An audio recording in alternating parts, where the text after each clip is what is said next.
you have flipped into heel mode supporting the Buccaneers and Tom Brady. Tell me why you feel that way. So I think it's really for two reasons. One, most importantly, I don't believe and subscribe to blind loyalty outside of blind loyalty for my family and friends, and even sometimes that's a stretch. Because, especially when it comes to teams, you might talk yourself into doing something stupid, like thinking that Bill Belichick was right for ultimately pushing out Tom Brady, or as a Giants fan, that Daniel Jones is a good quarterback. Or, if you want to make it into politics, you storm the Capitol. I just don't believe in blind loyalty. So this was a really unique situation that started a few years ago where the rift was evident. And even in 2019, when the Patriots went 12-4, you could tell that Tom Brady was miserable. They weren't going to figure this thing out. They had to go their separate ways. But with the way that it played out, it shouldn't have come to this. There is a part of me that is I feel a little bit gross having to wear Bucks gear, but I'm Brady over Bill. And so it was a situation, it was a unique situation where you had to make a choice, I believe. I don't think you could stay loyal to both. So I chose Tom. Bill can move on without me. What do you think about bringing back Cam Newton? No, I hate it. I get it if they're going to maybe use him as a mentor for a mobile quarterback that they draft, like say that they take Kellen Mond, maybe Newman, someone like that. But he's going to be the starter, even if that's the case. And I just think, look, here and basically everywhere else at this point, you always have to preface Cam Newton by saying, well, he's good in the locker room and he's a good guy and he's a former MVP and a snappy dresser and all that kind of stuff. That's great. And I do believe all that stuff. But as far as him being a starting quarterback, he's done. I don't think what we saw last year was an anomaly. Anyone that's paid attention to him since, over the last 3 or 4 years or so, 2018, I believe was his last really good year, or 17. It's been 3 years where he's been on this rapid decline. He's not the same guy post shoulder injury and that Liz Frank thing. So I don't want to put up with having to watch him anymore as a football player. So what does it say about the Patriots that they went down the road of Cam Newton again? I mean, it feels like, boy, you don't have a better option than Cam Newton on a one-year deal? It makes no sense. I don't understand it. I at least would like to see someone that could throw the football. I was even clamoring for Ryan Fitzpatrick here. I don't even think he's all that great, but at least will keep you competitive, can sling it around a bit. You saw what he did. He could keep teams afloat, right? It's all a matter of time before he turns right back into Ryan Fitzpatrick and has a 3-interception game. But he's good enough.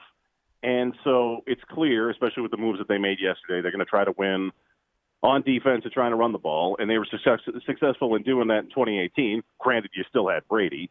But it can work to a point. But with Cam Newton, at some point in what is now a quarterback-driven league, you're going to have to rely on him. Brady, even in the AFC Championship game against the Chiefs in 2018, had to pick up 3 third downs in a row in that overtime for them to win that game. And so I don't think Cam Newton could do that. So it's just kind of counterproductive to everything they did yesterday. Jim Murray, Boston's 98.5 The Sports Hub, the flagship home of the Patriots, joins us this morning on the show. Also, for 20 years, Patriots fans pounded their chest. We don't need to spend in free agency. Only losers do that. The Raiders do that. Washington does that. Jerry Jones does that. We draft. We develop. You don't win in March. You win in January.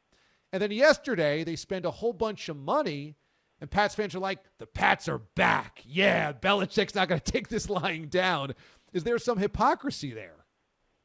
Oh, totally. And, you named Washington, so I remember that. The Deion Sanders, Jeff George, and others that they're signing in 2000. That Eagles team, the greatest team ever that they put together, and they signed Nnamdi Asomugha and was it Vince Young and a bunch of other guys 10 years ago.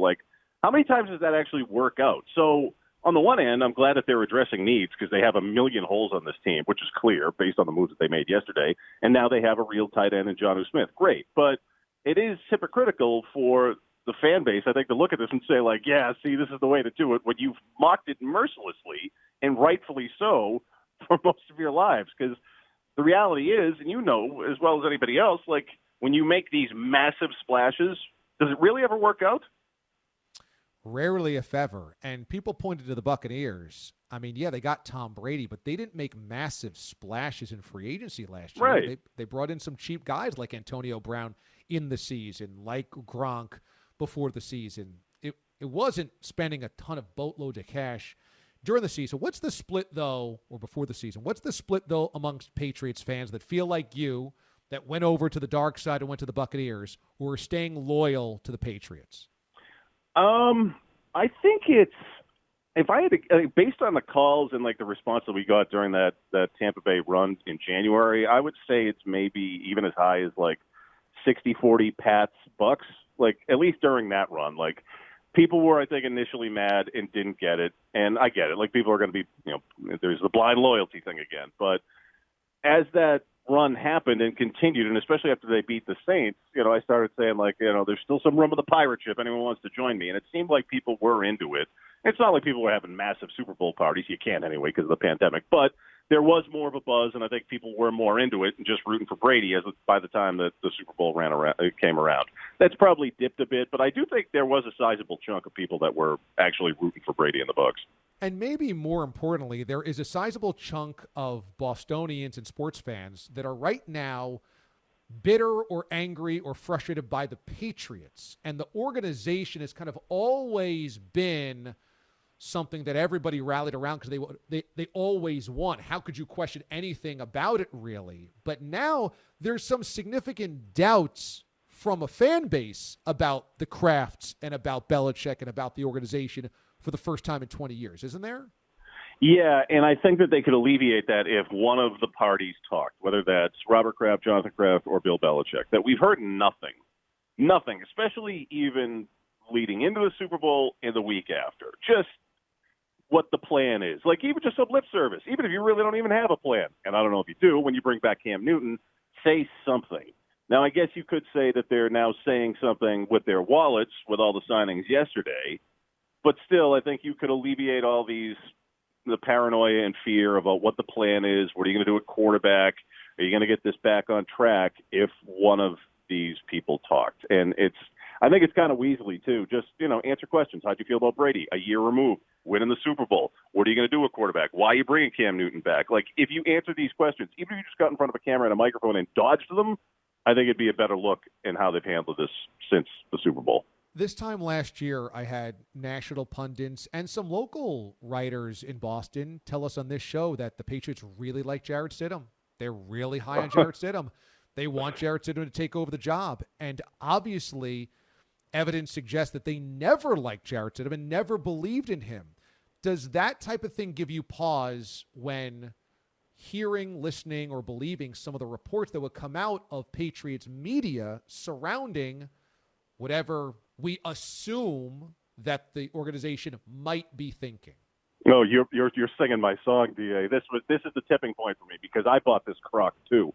Going into last season, was, well, it's Stidham. I've been told it's Stidham. There was one report that was from The Athletic that said that Jarrett Stidham was the best-looking quarterback, a rookie quarterback that they've ever seen in training camp. Now, this is going back a couple of years, but but I don't blame the reporter. This is what they're being told from the team, right? So I, like others, bought this. Like, it's going to be Stidham, it's going to be Stidham, it's going to be Stidham. Last second, they signed Cam Newton. It's not Cam Newton. Cam Newton sucks. Stidham can't see the field. So like you said, they buried him. They don't like him. What was this? It was a crock. So now I can't help it. Like, I'm pessimistic by nature anyway, but I can't take anything seriously that's coming from the Patriots media cartel, what they are being fed from the team, because this Stidham thing was like the biggest lie of all over the last 2 years.